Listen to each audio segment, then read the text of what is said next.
Tamil YouTube சேனல்ல இருக்கிற educational வீடியோஸை நீங்க சப்ஸ்கிரைப் பண்ணாம பார்த்துட்டு இருக்கீங்கன்னு சொன்னா, ஃபர்ஸ்ட்டா சப்ஸ்கிரைப் பண்ணி எங்களுக்கு ஒரு சப்போர்ட்டோட தாங்க. சரி, வாங்க வீடியோக்குள்ள போகலாம். நாங்க லாஸ்ட் வீடியோவுல அதாவது இந்த வெக்டர் என்ற பிளேலிஸ்ட்ல இருக்கிற 4வது வீடியோவுல நாங்க நிமிர்கோண அலகு காவிகள் மற்றும் அதில 2 கூறாக எவ்வாறு பிரித்தல், அதென்ற சில பயிற்சிகளை நாங்க பார்த்திருந்தோம். அதில தொடர்ச்சியாக நாங்க இந்த வீடியோவுல ஒரு காவிய எவ்வாறு 3 கூறுகளாக பிரித்தல், அதாவது முப்பரிமாண காவிய எப்படி நாங்க அது சம்பந்தமான பயிற்சிகளை எவ்வாறு செய்வது என்பது சம்பந்தமா தான் நாங்க இந்த வீடியோவுல பார்க்க இருக்கிறோம். சரிதானே? சரி. அந்த வகையில இந்த நிமிர்கோண அலகு காவிகள் இதுல அடிப்படையான விடயங்களை நாங்க கடந்த வீடியோல பார்த்திருக்கிறோம். உங்களுக்கு தெரியும். அதாவது ஒரு காவி தரப்படுற இடத்துல நீங்க அந்த காவியை எவ்வாறு இரு கூறுகளாக பிரிக்கிற இந்த சம்பந்தமா நீங்க பார்த்திருந்தீங்க. சரிதானே? நான் அதுல இருந்தே சின்ன ஒரு விளக்கத்தோட இதுக்குள்ள வாரன். சரிதானே? சரி. உங்களுக்கு தெரியும்.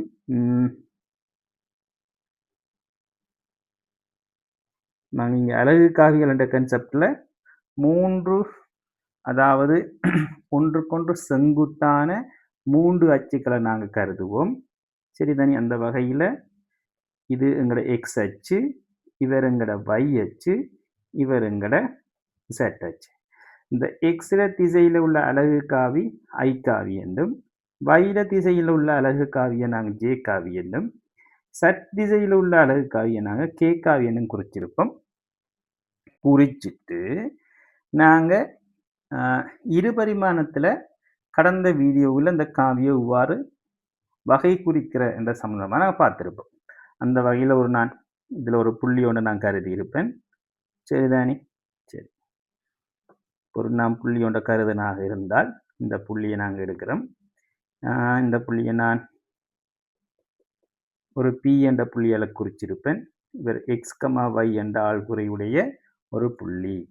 இப்படி இருந்தா இவற்றை எக்ஸ் பிரிப்பு என்ன, y பிரிப்பு என்ன நாங்கள் பார்த்துட்டு கடைசியாக இந்த காவியை நாங்கள் ஒரு ஆர் காவி என்று எடுத்திருந்தால் இந்த ஆர் காவியை நாங்கள் எக்ஸ் ஐ காவி பிளஸ் y j காவி என்ற வகையில் இந்த ஆர் காவி எங்களால் வகை குறிக்க இயலும்னு நான் பார்த்திருப்பேன். இதுல இருந்து இந்த ஆர் காவியிட பருமனை பார்த்திருப்போம். அதுக்கு பிறகு இந்த ஆர் காவியிட அலகு காவியை நாங்கள் வகை குறிச்சிருப்போம். சரிதானே? பிறகு இந்த திசை கோசைன்கள் என்ற ஒரு விஷயத்தை நான் அறிமுகப்படுத்தியிருப்பேன்.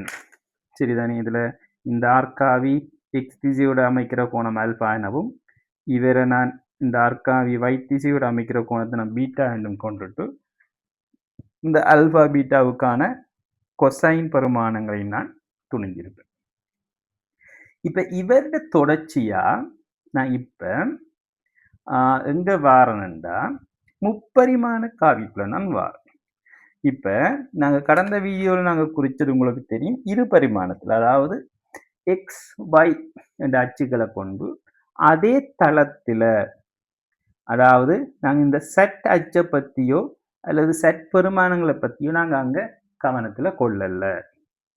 சரிதானே? அதால நாங்க மிக இலகுவாக இரு பரிமாணத்துல இந்த விடயத்தை செஞ்சிட்டோம். இப்ப நாங்க இந்த செட் அச்சையும் கவனத்துல கொள்றோம். அப்படி கவனத்துல கொண்டு நாங்க ஒரு புள்ளி P கருதணும். அந்த புள்ளி P எக்ஸ் ஒய் செட் என்ற ஆள்கூறையுடைய ஒரு புள்ளி. சரிதானே? எப்படி? இப்ப இவருக்கு அதுக்கு நாங்க ஒரு அச்சகீர்ணமாக இருந்தால் எக்ஸ் z அச்சு, y அச்சு, x அச்சு, z அச்சு. சரிதானே? இவர் எக்ஸ், இவர் y, இவர் z. இப்ப இதுல நான் ஒரு புள்ளி P கருதுறேன். இந்த புள்ளி P ஆனது X comma y comma z என்ற ஒரு ஆள்கூட்டை கொண்ட ஒரு அச்சு. இவருக்கு நான் ஒரு கோட்டை வரைஞ்சால் இந்த மாதிரி வரப்போறார். இவர் உண்மையிலேயே நீங்க இந்த பெருவிரலால y அச்சையும் சுட்டி விரலால x அச்சையும் நடுவிரலால z அச்சையும் நீங்க ஒன்றுக்கொன்று செங்குத்தாக பிடிக்கல நீங்க பார்த்தீங்கன்னா உங்களுக்கு ஒரு அச்சு உருவாகும். அதை வச்சுக்கொண்டு ஒரு புள்ளி P என்று யாதாயினும் ஒரு புள்ளியை நீங்க இன்னொரு மத்த கையில் இருக்கிற ஏதாவது விரலால ஒரு இடத்தை நீங்க கொண்டு வந்தீங்கன்னா அதுதான் புள்ளி P. இப்ப இவரை எவ்வாறு நாங்க இந்த ஆகூட்டு தளத்துல அது உங்களுக்கு ஏற்ற மாதிரி வகை குறிக்கிற என்ற ஒரு விடயத்தை நாங்க இங்க உற்று நோக்கணும். சரிதானே? இது ஒரு முக்கியமான விஷயம். இது I, இது J, இவர் K. சரி, அப்ப நாங்க என்ன செய்யணும்டா இங்க இந்த உற்பத்தி இருக்குதானே இவரை ஒரு கனவுரு ஒன்றிட்ட ஒரு மூளை ஒரு உச்சியாக நாங்க கருதணும். சரிதானே? அப்ப ஒரு ஒரு கனவுருவை நாங்க இங்க இமேஜினரியா கொண்டு வரணும். அல்லது நீங்க இலகுவுக்கு என்ன செய்யலாம்டா உங்கள்ட்ட இருக்கிற கனவுரு வடிவான ஒரு ஷேப் கொண்ட நீங்க எடுத்து வச்சுட்டு அதுல அடிப்பக்கத்துல ஒரு மூலையில இருக்கிற உச்சியில இருக்கு பார்த்தீங்கன்னு சொன்னா இதை மாதிரி 3 கோணஸ் இருக்கும். அந்த 3 கோணஸை நீங்க XYZ என்ற கருதிட்டு இன்னும் ஒரு அதுல ஏதாவது ஒரு மூலைய அதாவது இந்த மூலை தவிர்ந்த ஏதாவது ஒரு மூலையில் இருக்கிற அந்த உச்சியை நீங்க ஒரு புள்ளி P-யா கருதுனீங்கன்னா உங்களுக்கு ஒரு ஐடியா கிடைக்கும். சரிதானே? அதை நான் இங்க கீறியிருக்கிறேன். இப்ப இதுதான் நாங்க எடுத்துக்கொள்ற கனவுரு. இதுல எங்களுக்கு தெரியாத பக்கத்தில் இருக்கிற உச்சியை நான் உற்பத்தியாகவும் சரிதானே இந்த தெரிஞ்ச புள்ளியை நான் புள்ளி P-யாகவும் கருதுறேன். இங்க P-ன்ற ஆள்கூறு இதில் நாங்கள் X ஆகவே I அலகு காவி இவர் Y ஆகவே இது J அலகு காவி இவர் Z ஆகவே K அலகு காவி. இப்ப நான் P-ய எவ்வாறு எனக்கு தெரிஞ்ச மாதிரி நான் வகை குறிக்கலாம்ன்றதை நான் பார்க்கணும். இதுல இதுக்கு நான் என்ன செய்யலாம்டா இவரை நான் ஓவண்டு கருதுறேன். இந்த உச்சியை நான் L என்று எடுக்கிறேன். எடுத்தால் இப்ப OL நான் இணைக்கிறேன். OL நான் என்ன செய்யறேன்? இணைக்கிறேன். இப்ப OL என்னால காணலாமா? இதே நேரம் இந்த புள்ளி அதாவது இவரை நான் என்னென்று சொல்றேன். ஓகே, இந்த எந்த ஆள்கூறு வந்து நான் எடுக்கிறேன் X, 0. சரிதானே? இதே மாதிரி இந்த புள்ளியை நான் M என்று எடுக்கிறேன். இவருடைய ஆள்கூறு Z, அல்லது இந்த 3 ஆள்கூறுல குறிக்கணும். சாரி. ஸோ X ஓகே, இங்க Y ஆள்கூறு 0, Z ஆள்கூறு 0. அதே மாதிரி இவரில்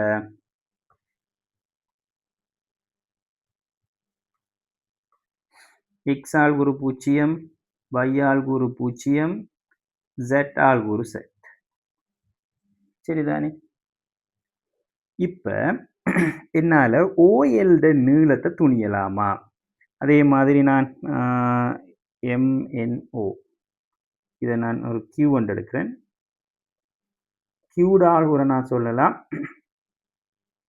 0, Y, 0. சரி, இப்ப நான் OL நீளத்தை துணியணும். சரிதானே? அப்ப இப்ப நீங்க சொல்லுங்க இந்த புள்ளி P-ன்ற ஆள்கூறு என்னவா இருக்கு? P-ன்ற ஆள்கூறு என்னவா இருக்கு?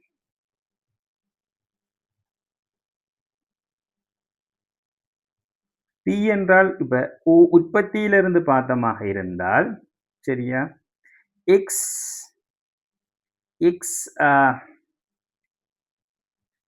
தூரத்துல X அச்சுல எவ்வளவு தூரம் இருக்க நீங்க அதை சொல்லுங்க.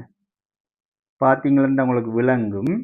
இவர் அந்த அதாவது இப்ப நாங்க எப்படி சொல்லுவோம் வைசெட் தளமா பார்த்தீங்கன்னு சொன்னா பி என்றால் எக்ஸ், அதாவது எப்படி சொல்றது, எக்ஸ் அந்த எண் எண் எண் இருக்கிற எண் புள்ளி இருக்கிறாரு தானே, அவருட அந்த தளத்துல காணப்படுறார். அது பி என்ற எக்ஸ் ஆள்கூறு எக்ஸ். இதே மாதிரி y ஆள்கூறை பார்த்தோம்னு சொன்னா இந்த பிங்கிற புள்ளி Q புள்ளி காணப்படுற அந்த தளத்துல, அதாவது எக்ஸ் ஒய்க்கு சமாந்தரமான தளத்துல காணப்படுறார். ஆகவே P இந்த y ஆள்கூறு y. இதே போல P இந்த z ஆள்கூறு z. அதனாலதான் நாங்க அந்த ஒரு கனவு உருவை நாங்க இங்க உருவாக்கியிருக்கோம். சரியா? ஸோ இது இப்படி இருக்கிற சந்தர்ப்பத்துல இப்ப நாங்க சொல்லலாம். சரி,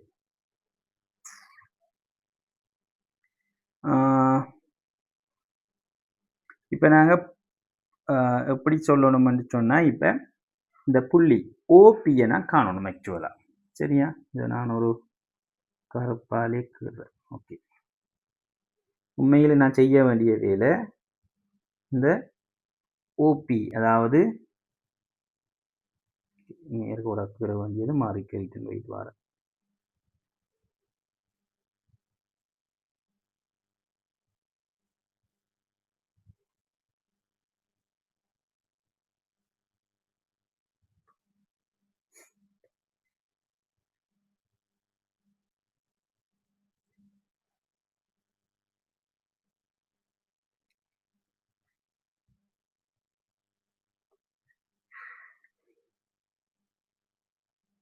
ஓகே, இப்ப நான் காண வேண்டியது உண்மையிலேயே இங்க இந்த ஓபி காவியை நான் கண்டனண்டாலே என்ற பிரச்சனை முடியும். சரியா? இப்போ ஓபி காவியை காணணுமாக இருந்தால் நான் என்ன செய்யணும்? முதல்ல ஓஎன் காவியை காணணும். அதே மாதிரி இப்படி சில காவிகளை நான் காணணும். அப்பதான் பாரு, முதல்ல இது இங்கேயே வச்சுட்டு எழுதணும்ன்றதுனால தான் நான் கொஞ்சம் யோசிக்கிறேன். சரி, ஓகே, இங்க எனக்கு சொல்லுங்க, ஓஎன் வந்துட்டு எக்ஸுக்கு சமம். ஆகவே ஓஎன் காவி எப்படி காணப்படுவார்? எக்ஸ் ஐ. ஏன்? இவர் எக்ஸுக்கு சமாந்தரமான காவி. சரிதானே? இதே மாதிரி இப்ப நான் அடுத்ததா காண வேண்டியால் எல்பி. எல்பியை காணணுமாக இருந்தால் எல்பி என்னதுக்கு சமனா இருக்கும்? உற்பத்தியில இருந்து YH நோக்கி y தூரத்தில் காணப்படுறார். ஆகவே எல்பி ஈக்குவல்ஸ் y. ஆகவே எல்பி காவி என்னவா இருக்கும்? y j காவி. இப்ப இதே போல OM OM காவியை காணணும் நான். ஆகவே OM வந்துட்டு எனக்கு தெரியும் செட். OM பெருமானம் செட். ஆகவே OM காவி செட் கே காவியா காணப்பட போறார்.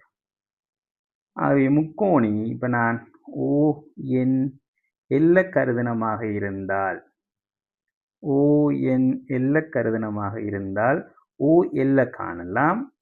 பிறகு OLP கருதினமாக இருந்தால் OP காவியை காணலாம். சரியா? Very simple. அது இங்க நான் இப்ப என்ன செய்யலாம்? முக்கோணி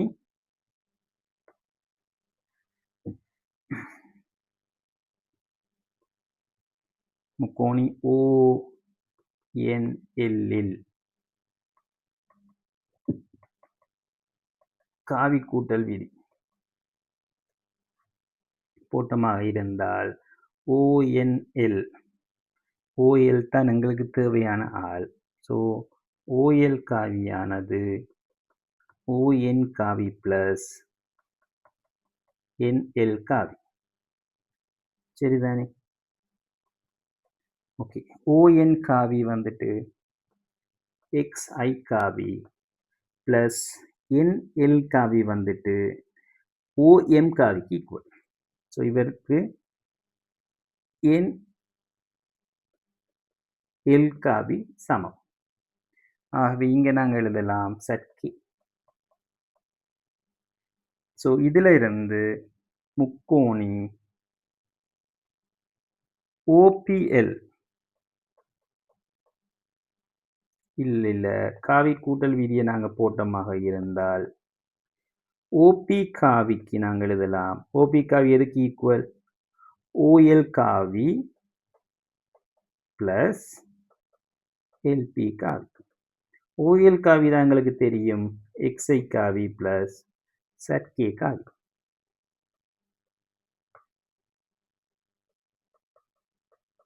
LPAக்கு இணையாக கண்டிருக்கும் YJ காவி. ஆகவே இது XI காவி பிளஸ் YJ காவி பிளஸ் ZK காவி. சரியா? ஆகவே முப்பரிமாணத்தில் எங்களுக்கு ஒரு புள்ளியிட ஆள்கூறு தெரிஞ்சால், உதாரணமாக P என்ற புள்ளியிட ஆள்கூறு x, y, z ஆக காணப்பட்டால் OP காவியானது xi plus yj plus zk ஆக காணப்படும். சரியா? அது இங்க இப்போ இதை கண்டமண்டா மிச்சம் இல்லாம உங்களுக்கு தெரியும். OP காவியோட பருமன் இந்த அலகு காவிகள குணகங்கள வர்க்கங்கள வர்க்கம் மூலமாக காணப்படும். x வர்க்கம் பிளஸ் y வர்க்கம் பிளஸ் z வர்க்கத்தில வர்க்கம் மூலம். சரிதானே? இதுதான் OP காவியிட பருமன். அதாவது இது என்ன உண்மையா OP காவி என்று சொன்னால் OPயிட நீளம். இப்போ இந்த OPயிட நீளத்தை நாங்கள் எப்படி காணலாம்? இன்னொரு வகையில் பார்த்தமாக இருந்தால், உங்களுக்கு இலகுவாக சொல்றதாக இருந்தால், முதல்ல நான் OLட நீளத்தை காணணும். ஸோ OLட நீளத்தை நாங்கள் எடுக்கலாம். இந்த முக்கோணி செங்கோண முக்கோணி. ஏன் இதை காண்றதுக்கு முக்கோணி, அதாவது செங்கோண முக்கோணி ONL. இங்கே இவர் வந்து செங்கோண முக்கோணி. இது நாங்கள் கீறின படத்தில் உங்களுக்கு தெரியலாட்டியும் நீங்கள் ஒரு கனவுருவை வச்சு நீங்கள் ப்ராக்டிக்கலாக வச்சு இதை படிக்கக்குள்ள உங்களுக்கு விளங்கும். சரிதானே? ON இல்லை OL வரும் x வர்க்கம் பிளஸ் z வர்க்கத்தில் வர்க்கம் மூலம். சரியா? அதே நேரம் LP எங்களுக்கு தெரியும் பை.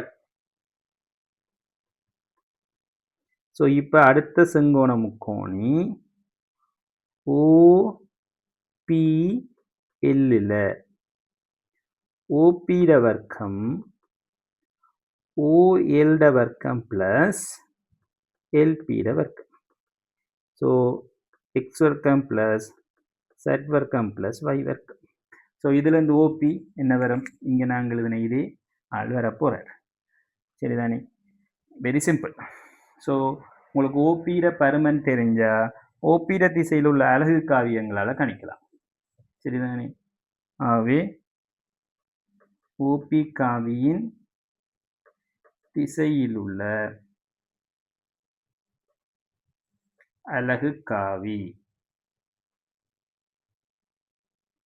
என்ன வரும்?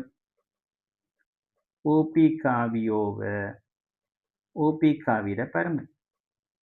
ஆகவே xi plus yj plus zk over x வர்க்கம் பிளஸ் y வர்க்கம் பிளஸ் z வர்க்கத்திட வர்க்கம் மூலம். சரியா? இப்போ இதில் இருந்துட்டு நீங்கள் இவங்களை இன்னொரு வகையில் எழுதலாம். நாங்கள் இருபரிமாண அந்த இரு பிரிப்பில் படித்ததன்படி நான் இந்த கீழ்குணகத்தை ஒரு ஒரு கணியம் கைண்ட் ஆஃப் என்னன்னு சொல்கிறது ஒரு A என்று எடுத்தால் x over AI plus y over AJ plus z over AK. எழுதலாம். இவரை வந்து cos alpha I plus cos beta j plus cos gamma k என்று எழுதலாம். இங்க அல்பா பீட்டா கேமா என்பன அந்தந்த அச்சோட இவர் அமைக்கிற கோணம். சரிதானே? அதை நான் இங்க டீட்டெயிலாக என்னால் குறிக்க முடியாது. என்றால் உங்களுக்கு இதில் 3 திசையிலையும் என்னால் குறிக்கிறது கஷ்டம். அதனால அந்த படத்திலேயே நான் குறித்து காட்டல. சரியா? இங்கே அல்பா பீட்டா கேமா என்பன எக்ஸ் ஒய் செட் நேரச்சோடு அமைக்கிற கோணமாக இருக்கையில் கொஸ் அல்பா வந்து இவராகவும் கொஸ் பீட்டா வந்து y over a ஆகவும் கொஸ் கேமா வந்து z over a ஆகவும் காணப்படும். சரிதானே? இதுதான் இதுக்குரிய வெரி சிம்பிளான தியரி. அவை இதுல இருந்து நாங்கள் முடிவுகள் என்று எடுத்தால் உங்களுக்கு P என்ற ஒரு ஆள்கூறு தரப்படும் இடத்து XY Z OP காவியை நாங்கள் எழுதலாம் XI YJ ZK. இதுல இந்த OP பருமனை நாங்கள் எழுதலாம் வர்க்கமூலத்துக்குள்ள எக்ஸ் வர்க்கம் பிளஸ் ஒய் வர்க்கம் பிளஸ் எக்ஸ் வர்க்கம். இதுல இந்த அலகு காவியை நாங்கள் எழுதலாம் ஓபி காவியின் அலகு காவி xi plus yj plus hk over இவரை நான் ஏ என்று எடுக்கிறேன் ஏ. சரிதானே? ஸோ இதுல இருந்து நாங்கள் x over ai y over ak sorry j z over ak. சரிதானே? இதுல இருந்து cos alpha I cos beta j cos gamma k மிக இலகுவான விடை. இப்ப இதை வச்சு கொண்டாங்க சில பயிற்சிகளை செய்ய போறோம். சரிதானே பிள்ளைகள்? இந்த வகையில முதலாவது பயிற்சிக்குள்ள நாங்க வாரம். உங்களுக்கு ஏ என்ற ஒரு புள்ளியை தராங்க 2, -1, 2. அவை ஓஏ காவிய கேட்கிறாங்க. ஓஏ காவி நாங்க எழுதலாம் 2i - j + 2k. இப்ப இவங்க தெரிஞ்சா ஓஏட பருமன் 2ஆவதா கேட்கிறாங்க. ஓஏட பருமன் 2 வர்க்கம் -1 வர்க்கம் + 2 வர்க்கம் வர்க்கமூலம். அவை 4, 4, 8, 1, 9, 9 வர்க்கமூலம் 3. ஸோ 3ஆவதா கேட்குறாங்க அலகு காவி. ஸோ அலகு காவி வந்து உங்களுக்கு தெரியும் 2i - j + 2k ஓவர் 3. அடுத்ததாக திசை கோசைன்ஸை கேட்குறாங்க. ஸோ இவங்களுக்கு தெரிஞ்சாலே உங்களுக்கு எழுதலாம் cos alpha 2 cos beta -1 cos gamma 2 இதுதான் முதலாவது கேள்வி. எவ்வளவு மிக இலகுவான கேள்வியா இருக்கு என்று பாருங்க. முதலாவது கேள்வி டன்.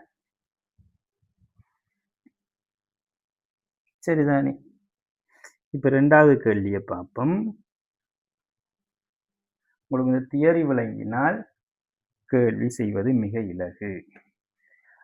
2வது கேள்வி ஆர் காவியானது XYZ அச்சுக்களுடன் சமகோணம் அமைக்கிறது எனின் ஆரின் திசை கோசைன். சரிதானே? ஆரின் திசை கோசைன் என்னன்னு கேட்கிறாங்க. உங்களுக்கு இது தெரியும் என்று நான் நம்புறேன். எப்படின்னு சொல்லுங்க. ஸோ உங்களுக்கு ஒரு டைம் தரவானா? தேவையில்லையா? சரி, அப்போ நானே செஞ்சு காட்டுறேன். தரவின்படி அதாவது தந்ததன்படி ஆல்ஃபா ஈக்குவல்ஸ் பீட்டா ஈக்குவல்ஸ் கேமா. சரிதானே? ஓகே. இப்ப உங்களுக்கு ஏற்கனவே தெரியும். ஆல்ஃபாங்கிறால் யாரு? ஆ ஓகே. இது எப்படி எடுத்திருப்போம் நாங்க? xi plus yj plus zk over x வர்க்கம் பிளஸ் y வர்க்கம் பிளஸ் z வர்க்கத்தில வர்க்கமூலம். இவங்கள்ல இருந்து cos ஆல்ஃபாவை நாங்க எடுத்திருப்போம் x ஓவர் x வர்க்கம் பிளஸ் y வர்க்கம் பிளஸ் z வர்க்கம். cos பீட்டாவை நாங்க எடுத்திருப்போம் y ஓவர் x வர்க்கம் பிளஸ் y வர்க்கம் பிளஸ் z வர்க்கம். cos கேமாவை நாங்க எடுத்திருப்போம் z ஓவர் x வர்க்கம் பிளஸ் y வர்க்கம் பிளஸ் z வர்க்கம். இப்ப இவங்கள்ல இருந்து உங்களுக்கு ஏதாவது சொல்ல இயலுமா? இப்ப பாருங்க, cos வர்க்கம் ஆல்ஃபா பிளஸ் cos வர்க்கம் பீட்டா பிளஸ் cos வர்க்கம் கேமா. உங்களோட பெறுமதி என்னவா இருக்கும்? 1 இருக்கும். சரிதானே? ஏன்? வர்க்கப்படுத்தினீங்க, கொச வர்க்கப்படுத்தினீங்கன்னா உங்களுக்கு தெரியும் x வர்க்கத்தின் கீழ் x வர்க்கம் பிளஸ் y வர்க்கம் பிளஸ் z வர்க்கம். இதே மாதிரி cos பீட்டா வர்க்கப்படுத்தினா y வர்க்கத்தின் கீழ் இதே கோவை. இதே மாதிரி cos கேமாவை வர்க்கப்படுத்தினால் கேமா வர்க்கத்தின் கீழ் இதே கோவை. இப்போ மூணையும் கூட்டினா என்ன செய்யும்? மேலும் கோவைகள் ஒரே பெறுமதியை எடுக்க 1 ஆகும். இதைத்தான் நாங்கள் இங்கே பயன்படுத்த போகிறோம். ஸோ உங்களுக்கு தெரியும்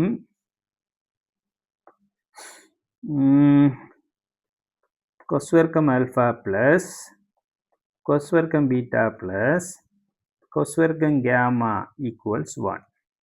அதே நேரம் ஆல்ஃபா பீட்டா கேமா மூன்றும் சேம். ஆகவே 3 cos வர்க்கம் ஆல்ஃபாவானது 1க்கு சமம். ஆகவே cos வர்க்கம் ஆல்ஃபாவானது 1/3. ஸோ இதில் இருந்து cos ஆல்ஃபா பிளஸ் ஓ மைனஸ் 1 வர்க்கமூலம் 3 எடுக்க போகிறார். இங்கே பிளஸ் ஓ மைனஸ் என்பது மிக முக்கியம். ஆகவே இவர் என்னத்தை குறிப்பார்? cos ஆல்ஃபா தான் எங்களுடைய cos பீட்டா, அவர் தான் cos கேமா. இப்போ கேள்வி என்ன? ஆரின் அலகு காவி. அவை ஆறுட அலகு காவி. முதலாவது கேள்வி என்ன? ஆரின் திசை கோசைன்ஸ். ஸோ திசை கோசைன்ஸ் பிளஸ் ஓ மைனஸ் 1 வர்க்கமூலம் 3. இரண்டாவது ஆரின் அலகு காவி. ஸோ பிளஸ் ஓ மைனஸ் எல்லாத்துக்கும் கொஸ் ஆல்ஃபா கொஸ் பீட்டா கொஸ் கேமா சேம்ன்றதுனால நாங்கள் இவரை எழுதலாம் கொஸ் ஆல்ஃபா இன்டு ஐ காவி பிளஸ் ஜே காவி பிளஸ் கே காவி. ஸோ கொஸ் ஆல்ஃபாவுக்குரிய பெறுமதியை போட்டமாக இருந்தால் பிளஸ் ஓ மைனஸ் 1 வர்க்கமூலம் 3 இன்டு ஐ காவி பிளஸ் ஜே காவி பிளஸ் கே காவி. சரிதானே? சரி, இதுதான் என்ன? காவியின் அலகு காவி. இப்ப இந்த காவியிட பருமன் 3 ஆயின் இந்த காவி யார் என்று கேள்வி. ஸோ உங்களுக்கு தெரியும் நார்மலாகவே ஆர் காவியின் அலகு காவியை நாங்கள் எப்படி குறிப்போம்? ஆர் காவியின் கீழ் ஹெட் வராது. ஆர் காவியின் கீழ் ஆர் காவியின் மாடுலஸ். இப்போ உங்களுக்கு கேள்வி ஆர் காவியை கேட்குறாங்க. ஸோ ஆர் காவியானது ஆர் காவிட அலகு காவி இன்டு ஆர் காவிட மாடுலஸ்.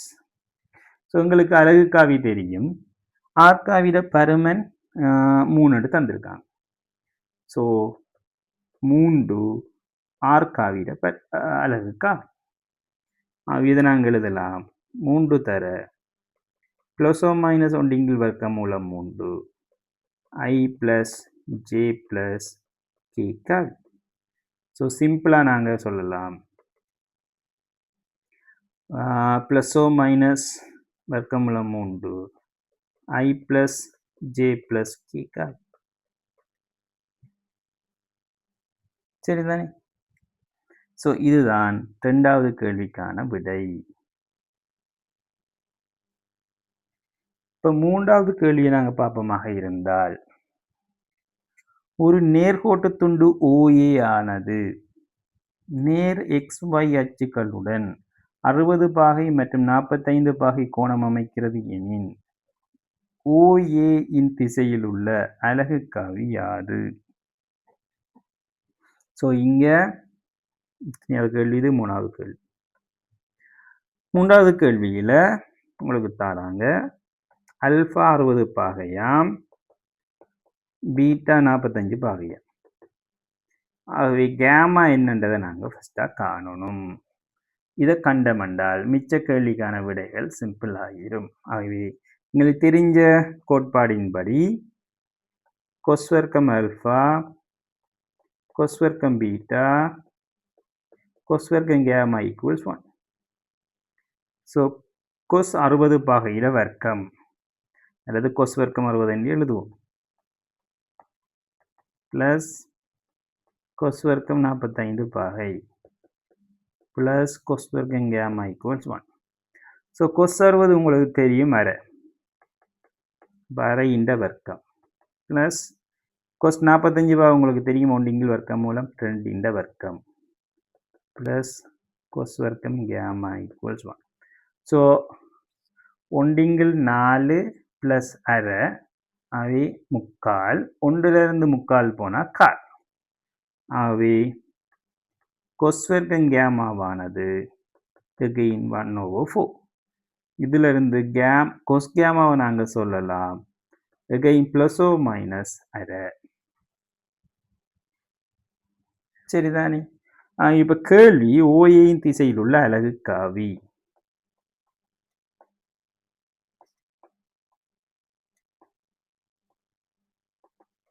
அலகுக்காவி எங்களுக்கு தெரியும்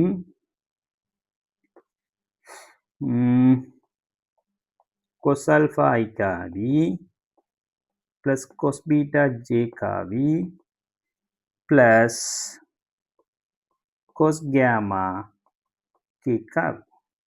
ஸோ கொஸ் 60 அது வந்து அரை ஐ காவி பிளஸ் கொஸ் பீட்டா கொஸ் 45 ஒன்றிங்கில் வர்க்கம் மூலம் 2J பிளஸ் கொஸ் கேமா ப்ளஸோ மைனஸ் ஒன்றிங்கில் 2 ரெண்டுமே வரலாம். அலகுக்காவிக்கு இங்கே 2 விடைகள் பெறலாம். அதை நான் ப்ளஸோ மைனஸில் வர நான் காட்டியிருக்கிறேன். இங்கே நீங்கள் 2 விடையும் கட்டாயம் சொல்ல வேண்டும் ப்ளஸோ மைனஸ். ஏனென்றால் கொஸ் கேமா வந்து ப்ளஸோ மைனஸ் எடுக்கிற காரணத்தினால நாங்களும் அதே ப்ளஸோ மைனஸை சொல்ல வேண்டும். சரிதானே? சரி,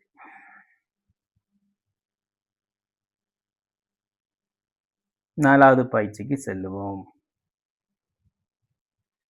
4வது கேள்வியை வாசிங்க, உங்களுக்கு ஒரு ஐடியா வரும். A, B என்பவற்றின் தான காவியல் முறையே என்று தந்திருக்காங்க. சரிதானே? தந்துட்டு ஏபியின் ஏபி காவிய கேட்குறாங்க. ஸோ இது 4வது கேள்வி.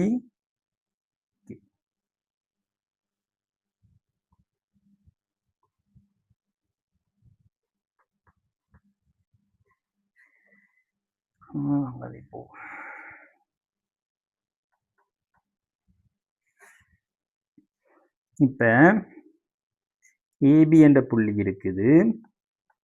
இவரோட அலகுக்காவி ஏ என்று சொல்றாங்க. பி என்ற புள்ளி இருக்குது, அதில் அலகுக்காவிய பி என்று சொல்றாங்க. இவர்கிட்ட பருமனும் தந்திருக்காங்க. இந்த அலகுக்காவி ஐ பிளஸ் 2J பிளஸ் 3K. அதே மாதிரி பி என்ற அலகுக்காவி சொல்றாங்க மைனஸ் ஐ காவி பிளஸ் 3J காவி பிளஸ் 2K காவி பிளஸ் 2K காவி. சரிதானே? இப்ப முதலாவது கேள்வி சொல்றாங்க ஏபியில ஏபி காவியம். இது வந்து என்ன? பி காவி மைனஸ் ஏ காவி. ஸோ பியிலேருந்து ஏ காவியை கழிச்சோம் என்றால் மைனஸ் 2 ஐ காவி ப்ளஸ் ஜே காவி மைனஸ் கே காவி. சரியா? இதில் இருந்து ஏபிர திசையில் உள்ள அலகு காவி உங்களுக்கு தெரியும் காண்றதாக இருந்தால் ஏபி காவியிட பருமனை கண்டுட்டதால் பிரிக்கணும். ஸோ மைனஸ் 2 வர்க்கம் ப்ளஸ் 1 வர்க்கம் ப்ளஸ் மைனஸ் 1 வர்க்கம் இதோட வர்க்கம் மூலம். ஸோ 4 + 1 + 1 6 6 வர்க்கம் மூலம். ஸோ அலகு காவி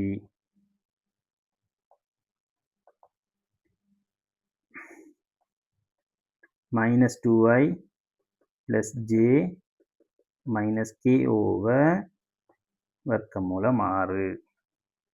சரிதானே? அலகு காவியை கண்டாச்சுது. இனி இதில் திசை கோசைன்ஸ் எங்களுக்கு தெரியும். இவங்கள்ல இருந்து கொஸ் அல்ஃபாவானது மைனஸ் 2 வர்க்கம் மூலம் 6, கொஸ் பீட்டாவானது 1 வர்க்கம் மூலம் 6, கொஸ் கேமாவானது மைனஸ் 1 வர்க்கம் மூலம் 6. சரியா? இப்போ ஏபியினை 1க்கு 2 என பிரிக்கும் புள்ளியின் தான காவி. இது உங்களுக்கு வெரி சிம்பிள். ஏபி தெரிஞ்சா 1க்கு 2 அந்த சமன்பாடு நாங்கள் போட்டோம் என்றால் தெரியும். எத்தனையாவது இது? ஓகே, அலகு காவி வேறு 3வது ஆள், கோசைன்ஸ் 4வது ஆள், வேறு 5வது ஆள். இப்போ இதுதான் உங்களுடைய காவி, இவர் தான் உங்களோட பி காவி. இப்போ பிரிக்கிறாங்க 1க்கு 2. ஆகவே இதில் பெறுமதியை உங்களுக்கு கேட்குறாங்க. உங்களுக்கு தெரியும் இதை ஒரு சி என்று எடுத்தமாக இருந்தால் சி காவி வந்து 2 ஏ காவி ப்ளஸ் பி காவியின் கீழ் 3. சரிதானே? இப்போ இதை நாங்கள் கூட்டிட்டு உங்களால் செய்யலாம். ஐஜியோட கூட்டி கழிச்சு விளையாடணும், அவ்வளோதான். இது ஒரு பெரிய ஒரு விஷயம் இல்லை. சரிதானே பிள்ளைகள்? அடுத்தது 5வது கேள்வியை பார்ப்பமாக இருந்தால் 5வது கேள்வி உங்களுக்கு தாராங்க ஆர் காவி ஒன்றை தாராங்க மைனஸ் ஐ காவி ப்ளஸ் 2 ஜே காவி ப்ளஸ் கே காவி. இப்போ கேட்குறாங்க, இல்லை சொல்கிறாங்க, என்னது சொல்கிறாங்க? ஆரின் திசை கோசைன். இது வெரி சிம்பிளான விஷயம். என்ன திசை கோசைன் கேட்குறாங்கன்னு சொன்னால் முதல்ல அலகு காவியை காணணும். அலகு காவியை காண்றதாக இருந்தால் இந்த ஆர் காவியிட பருமனை காணணும். ஸோ அதை நீங்கள் டைரெக்டாக எழுதலாம். மைனஸ் 1 வர்க்கம் ப்ளஸ் வர்க்கம் மூலம் 2 வர்க்கம் ப்ளஸ் 1 வர்க்கம் அவை 4, அதை வர்க்கம் மூலம் எடுத்தால் 2. ஸோ இப்போ அலகு காவியை நாங்கள் காண முடியும். மைனஸ் ஐ ப்ளஸ் வர்க்கம் மூலம் 2j plus K over 2. So இதில் இருந்து கொஸ் அல்ஃபாவானது அரை மைனஸ் அரை. சரிதானே? கொஸ் அல்ஃபாவானது மைனஸ் அரை. கொஸ் பீட்டாவானது 1 வர்க்கம் மூலம் 2. கொஸ் கேமாவானது அகெயின் அரை. ஸோ அரையாக இருந்தால் உங்களுக்கு தெரியும் கேமாட பெறுமதி 60 பாகை. இதே மாதிரி 1 வர்க்கம் மூலம் 2 இருந்தால் தெரியும் பீட்டாட பெறுமதி 45 பாகை. இதே மாதிரி மைனஸ் அரையாக இருந்தால் உங்களுக்கு தெரியும் 120 பாகை. நீங்கள் இங்கே கேட்கலாம் மைனஸ் என்று சொன்னால் 180 பொருத்தந்தானே என்று, அதாவது 3ஆம் கால்வட்ட கோணமும் பொருத்தந்தானே என்று கேட்கலாம். 3ஆம் கால்வட்ட கோணமாக இருந்தால் 240 பாகையை அமைக்கலாம். ஆனால் நாங்கள் இங்கே என்ன செய்வோம் என்று சொன்னால் பொதுவாக நேரச்சோடு அமைக்கிற கோணம். அப்போ நேரச்சோடு எது முதலாவதாக வருதோ நாங்கள் அதைத்தான் கருதுவோம். சரிதானே? அதால தான் நான் முதலாவதாக வர 120 பாகை இங்கே மைனஸுக்கு நான் எடுக்கிறேன். அவை திசை கோசைன்ஸை நாங்கள் கண்டுட்டோம். ரெண்டாவது ஆர்காவிக்கு சமாந்தரமாக 2 அலகு பருமனுடைய காவியை காண்க. அது என்ன செய்யணும்? அலகு காவியை 2 ஆல பெருக்கணும். ஸோ அலகு காவி தர 2. அது 2 2 இல்லாம போய் என்ன வரும்? -i + வர்க்கமூலம் 2j + k காவி. மிக இலகுவான ஒரு விடயமாக காணப்படுது. சரிதானே? இதில் வேற எந்த ஒரு கூட்டல் பெருக்கலும் இல்லை. சரிதானே பிள்ளையர்? இது ஒரு மிக இலகுவான ஒரு விடயம், உங்களால் செய்ய முடியும். அடுத்தது 6ஆம் கேள்வியை பார்ப்போமாக இருந்தால், 6ஆம் கேள்வியை பாருங்க. இது இன்னும் மிக இலகுவாக இருக்கும்னு நான் நம்புறேன். a, b, c என்பவற்றின் தானக்காவிகள் முறையே எனில் ABC ஒரு நேர்கோடு என காட்டுட்டா. சரி, ஸோ ABC ஒரு புள்ளியா தாராங்க. ஓகே, நான் இப்படி ABCயை கருதுறேன். இவரை A என்று எடுக்கிறேன்,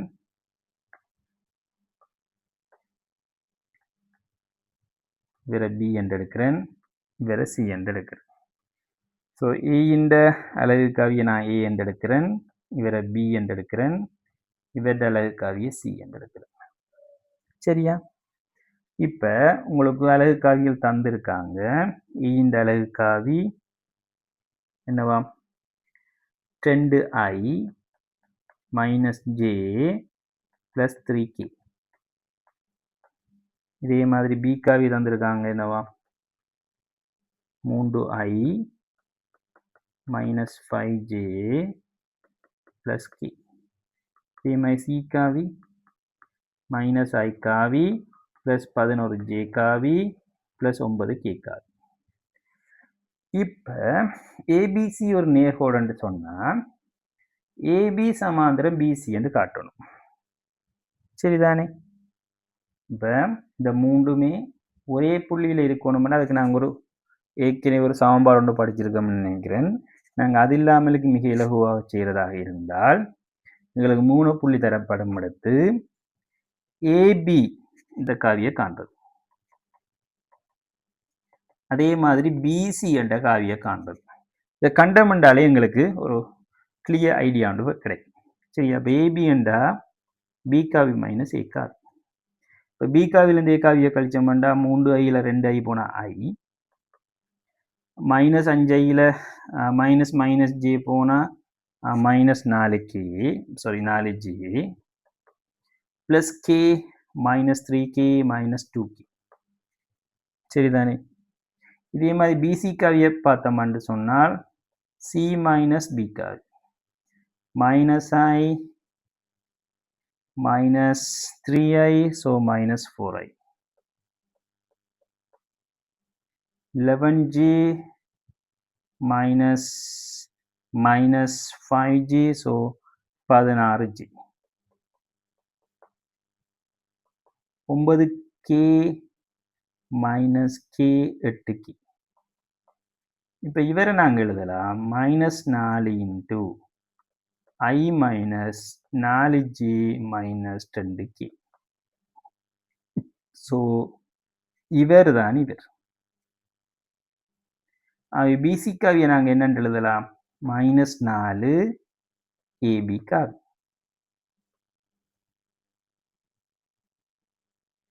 சரிதானே? ஆகவே நாங்கள் இப்போ சொல்லலாம் BC காவி -4 AB காவி.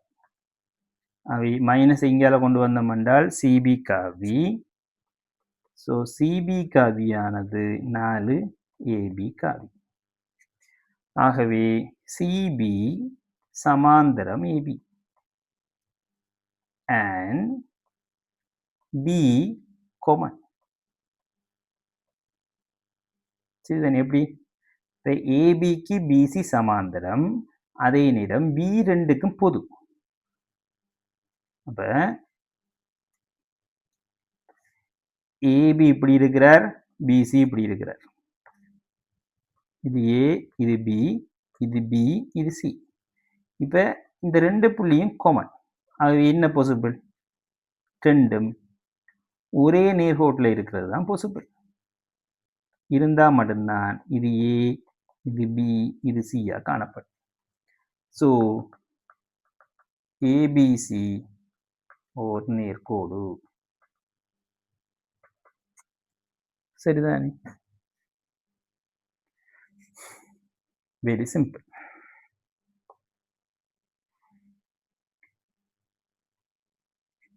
ஏபி 7வது கேள்வி.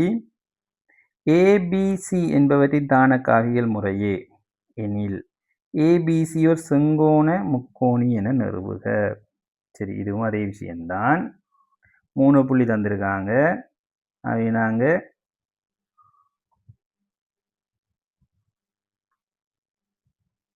சரி ஏ பி சி இதில் தானக்காவியம் தந்திருக்காங்க.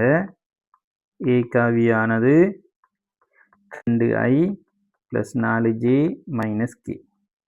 பி காவியானது 4i + 5j + k. இதே மாதிரி சி காவியானது 3i + 6j - 3k. இப்போ இது ஒரு செங்கோண முக்கோணி என்றா நாங்கள் இந்த செங்கோண முக்கோணியை எவ்வாறு செய்யலாம் என்ற நிறைய வழிகள் இருக்கலாம். சரி, இதை எங்களுக்கு இலகுவான வழி 3 பக்க நீளங்களையும் கண்டமண்டா பைதரஸ் தேற்றத்தை பயன்படுத்தக்கூடியதாக இருந்தால் செங்கோண முக்கோணி. அவை நாங்கள் இங்கே என்ன செய்யணும்டா ஏபி பிசி ஏசிட பக்கங்களை காணணும். அப்படி இவங்களை காண்றதாக இருந்தால் ஏபி காவி பிசி காவி ஏசி காவியை காணணும். இப்போ ஏபி காவியை காண்றதாக இருந்தால் பி காவி - ஏ காவி. இதே மாதிரி பிசி காவியை காண்றதாக இருந்தால் சி காவி - பி காவி. இதே மாதிரி ஏசி காவியை காண்றதாக இருந்தால் சி காவி - ஏ காவி. சரிதானே? ஸோ ஏபி காவியை நாங்கள் காணலாம். சொல்லுங்க பாப்போம். பி - சி 4iல் 2i போனால் 2i ப்ளஸ் 5jயில் 4j போனால் j ப்ளஸ் கேயில் -k போனால் 2k. இதே மாதிரி சி - பி -i 6ல் 5 போனால் j -3 -4k. இதே மாதிரி சி - சி 3ல் 2 போனால் i 6jயில் 4j போனால் 2j -3jயில் போனால் -2k. ஸோ இதில் இருந்து ஏபியிட பருமன் 8 9 3. இதே மாதிரி பிசியிட பருமன் நாங்கள் 16 18 வர்க்கமூலம் 18 வர்க்கமூலம் என்றால் 9 தர 2. ஸோ 3 வர்க்கமூலம் 2. அங்கால 4 4 8 அது 3. So AC = 3. சரியா? ஸோ இப்போ இதில் ஏதாவது 2 பக்கங்களை கூட்டினா 3வது பக்கம் வந்தால் சரி. பைதரஸ் மும்மப்படி பைதரஸ் தேற்றத்தையும் படி. இப்போ பாருங்க. ஓகே, 3 வர்க்கம் + 3 வர்க்கம் 18. விஷயம் முடிஞ்சு. ஆகவே செக் ஏபி வர்க்கம் + ஏசி வர்க்கம். ஸோ 3 வர்க்கம் + 3 வர்க்கம் 18. இதே மாதிரி பிசியிட வர்க்கம் 18. ஆகவே ஏபிசி ஓர் செங்கோண முக்கோணி. சரிதானே பிள்ளைகள்?